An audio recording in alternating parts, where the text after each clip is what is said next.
Hey, I'm Molly Robinson, and this is my video one for discussion one, talking about the fact that it's not really hard to acknowledge that someone who has a speech disability is looked at differently when you compare it to somebody who does not have trouble communicating.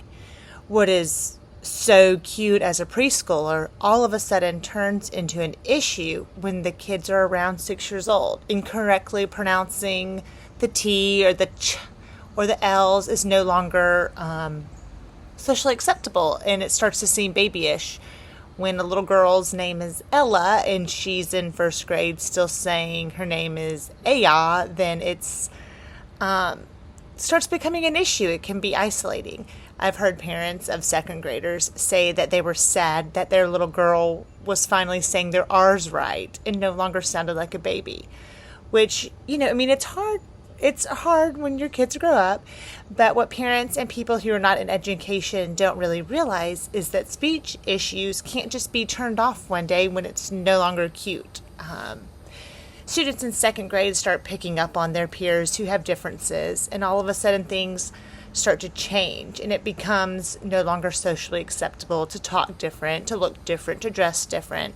And when it comes to a speech disability or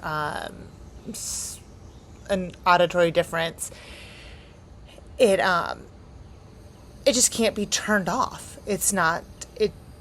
Early interventions can make a huge impact on students, especially when it comes to how they perceive themselves in their future.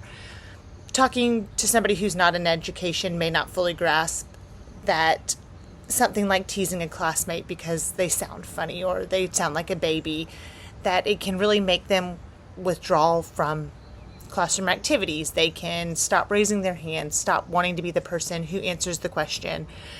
And when a student becomes withdrawn or doesn't participate, they start missing out on the valuable cooperative learning parts of education that lead to critical thinking, that lead to just overall enjoyment of education. This can definitely keep them from reaching their full academic potential. Preparing students to encounter classmates with differences can be a major benefit.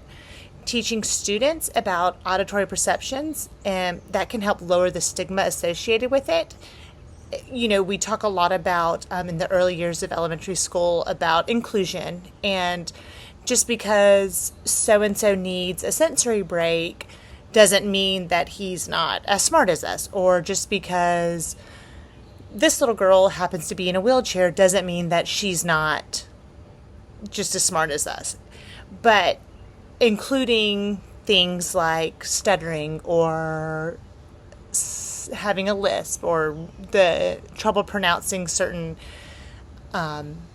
letters. If we kind of open that book a little bit in the classroom and talk about that our perceptions of people with speech disabilities can make our friends feel a certain way, this might really be a positive classroom experience that would benefit everybody, and especially those students that do struggle, as if we could help build their confidence by making it less of a stigma with them not being smart or being babyish or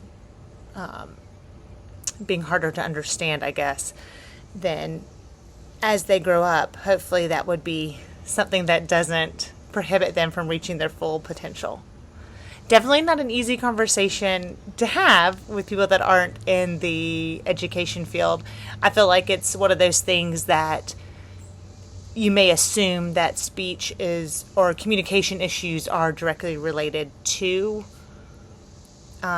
intelligence or IQ or being able to understand what's going on, and they're definitely not. And if you're not exposed to the world of education, that's definitely not something you may know.